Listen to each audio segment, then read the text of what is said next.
I'm Jess, a second-gen Vietnamese Canadian, soaking up the vibrant energy of Edmonton's Chinatown.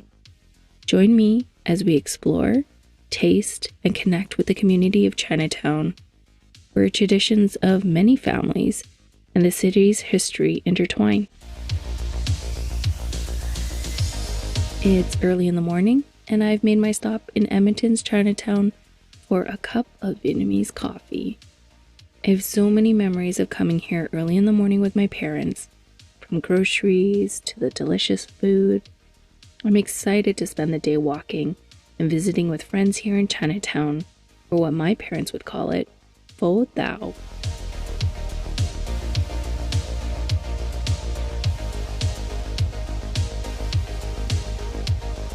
I make my way to Kim Phat Market, a local butcher shop and grocery store that has been open since 1989. I head over to grab some groceries and to meet with Bong Lu, a second-generation owner and the head butcher of the shop, to talk about the history of Kim Phat. But first, a search for some hot pot ingredients. Our beef ball, pork ball, fish ball, shrimp ball is all homemade. And these you can't put in the fridge for more than one day because we have no preserve. Oh, okay, so freezer only. Yeah. Freezer only or in your belly. That's right. A few freezer cabinets later and a much heavier grocery basket, Bong and I stopped to talk about life as a multi-generational business owner in Chinatown. My parents came over, we're both people, right? So we Yeah. came over in 1982. My parents worked at Red Ox Inn. My mom and dad actually worked as dishwasher, and gradually my father became a chef. The head chef there. My mom became the pastry maker. During that time, we always come to Chinatown on a Sunday or Saturday, and we always go to grab meat and stuff here. And one day my dad's just like, there's no meat market here. So he decided to better our lives. So basically open up one. Originally, we were located at the old Marama underneath the basement, and we moved in 1990 to 97th Street in front of Pegola. What was then a Pegola. Oh, yeah, I remember that. Yeah, so and then decided to take over the store and built this one here. Any given time, there's always 2 or 3 generations here. Correct. Mainly in the weekends. My boys will be out here, and my daughter will be out here helping cooking and selling meat and learning the trade. Really? Yeah. And do they enjoy it? They do. Actually, they do. It's something that I was surprised. I thought they would kind of move on and do something else, but they like this, our market. They like what we're doing, like interacting with people. Parents expected me to follow their footsteps. For me, I want them to be able to follow their own footsteps. Then, if anything, the store will always be here.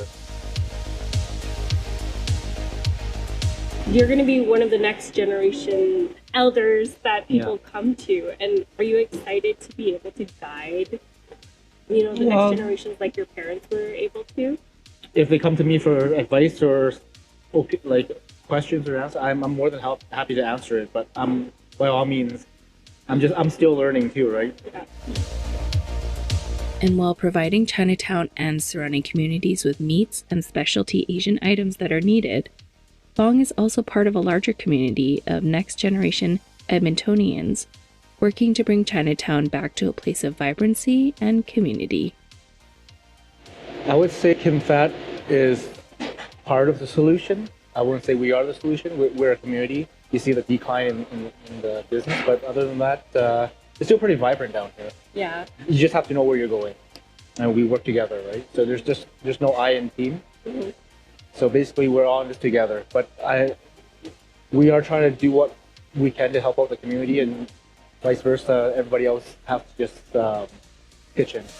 I finish up my morning grocery shopping with Fong as a guide around the store. Fresh greens, meat cases full of fresh cuts, and some seafood to showcase. There isn't much you can't find here. All I need now is to make my way to the front and check out. I make my way over to Zhu Hui, a Vietnamese restaurant in the heart of Chinatown, a hole in the wall that has been here for more than 13 years. I meet with my friend Alex to try the dishes here and to talk about similarities in growing up around Chinatown. You come to Chinatown all the time? All the time with my parents, yeah. What would look like a typical Saturday to you? Probably go to the grocery store. There's a bunch of grocery stores in Chinatown. Yeah. go grab a bite to eat. My grandma used to live in Chinatown. So, Did she? Yeah. Actually, my grandparents lived in Chinatown too. They lived in these like apartments, like right along, I think it was like 107. Yep. And I remember running through the hallways as a kid and just like going up and down the stairs. On 107? Yeah. Yeah. Same with me. I think all the Vietnamese people lived in that one. There was a lot of Vietnamese people that lived in that one apartment. Bun sao is a Vietnamese crepe made from turmeric and coconut milk. With minced meat and shrimp, you can hear the crunch when taking a bite into it. It's one of the best versions of this dish in Edmonton. So this dish This really... one, past that the black sauce. Do you know what's in here? Yeah, it's soy sauce, vinegar, sugar. That's pretty much it.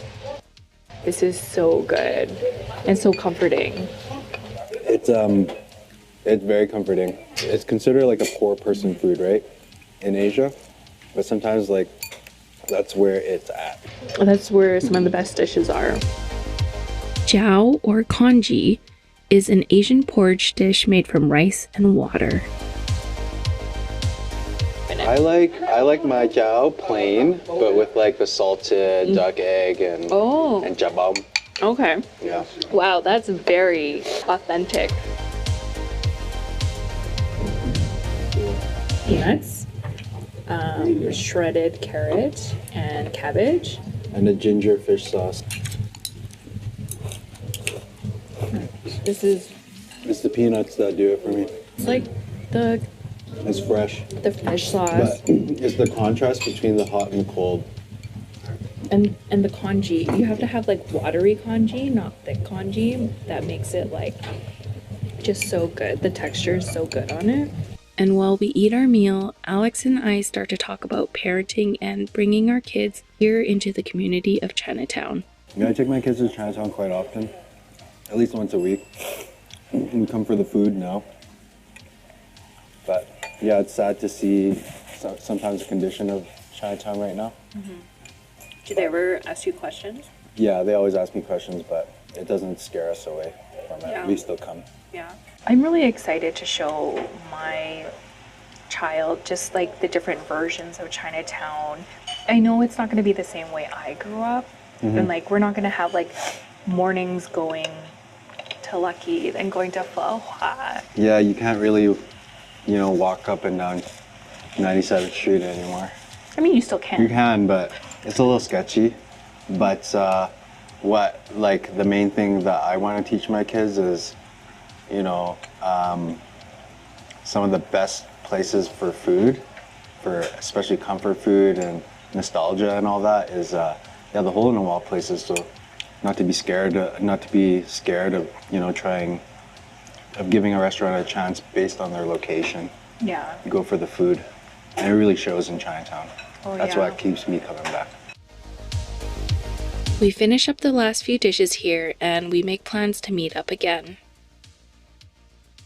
Thank you again. Yeah, of course. Next time we'll bring our little one. Definitely, we're raising little foodies, so. Exactly, next generation, continuing to keep these businesses going. Yeah, definitely. It's very important. And to hopefully do they become better cooks, even better cooks than what we are. Yeah, so they can cook for us when we're Yeah, old. exactly. My last stop of the day is back at Van Lock. I meet up with owners William and Wilson and friend Sal to talk about sandwiches and the future of Chinatown. How do you feel the community received you guys as new young owners of an establishment that's been here for so long? So there's I guess two camps. One, it's like, oh, you guys aren't the original people. Like, what are you doing here? It's not the same. You guys, I hate you guys. And then there's the other camp who's like, wow, you guys took over. Good for you. We really need young blood in Chinatown. Thank you so much for continuing the legacy. I'm on that side. I like that. I appreciate it. Thank you. More diversity here. What do you think is bringing or driving customers to Van Lock? Are you guys doing different things in this shop to bring more youth or more diverse types of people into Chinatown? Yeah, so we actually run a lot of events. Over the summer, we've done Dungeons and Dragons, we've done Smash Bros. Tournaments, we've done car meets, we've done markets, we've done raves too, I guess. I don't know, all the people who work here have so many different interests, and we just kind of throw them all at the wall and see what sticks, basically. So the energy that we actually put in, when people do come in, it's so different from walking the streets. It's literally like you got transported into a different type of aura. It's this environment. So whether it's doing keyboard clubs, to Super Smash Bros, to Dungeons and Dragons, to grant writing, to just come in for the cheapest meal you can get in downtown still. Very proud to say that we're still lunch under $10. Just come hang out. Because eventually someone will be like, huh, these young guys are doing this, why can't I do it? I think I have a great product or service to offer. And then we want to be that platform for them. So that's kind of my long-winded answer for you. I just want to do it too. Oh, the food's here. So exciting. Awesome. Thank you so much. Thank you. I love extra cilantro on mine.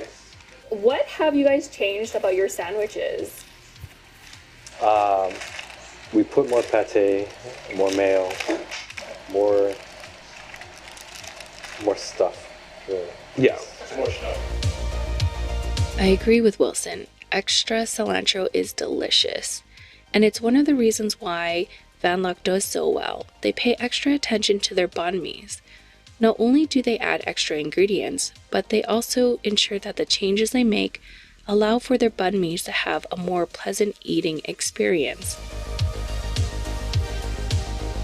Yeah, a lot of these toppings, they look so delicious.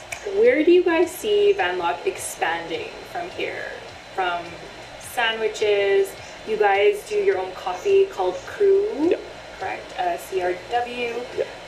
What else? What is next for Van Luck? Should we reveal? I guess so. I guess Yeah. we can reveal. So, because we have such a deep passion for Chinatown, we are going to open the official coffee shop and cocktail bar in Chinatown. It's called Boa and Hare, so the snake and the rabbit. And what I love about it is that I'm the year of the snake, Will's the year of the rabbit. Okay, cool. But the rabbit represents the caffeine, like we gotta get things done, right? The snake is like the slow pour where the snake eats once and it just hangs out. And realistically, what we want is, we want to either be the start of your day or the end of your night. And that's where the coffee and the cocktails come together. That's so awesome. And it kind of mimics your personalities too. In a good way. Do you guys want to see it? Can we show them? Yeah, let's do it. Yeah. Do you guys want to see it? All right, come follow us. Come follow us. Go ahead.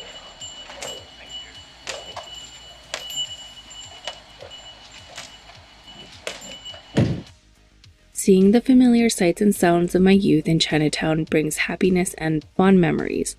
Crisp mornings of getting groceries and a warm, delicious bowl of pho are deep in my core memory of spending time with my family. And while familiarity is comforting, there's something exciting about discovering parts of Chinatown you didn't know existed. I'm excited to see the next generation of young leaders bring Chinatown forward, a place where new experiences and new memories can be formed.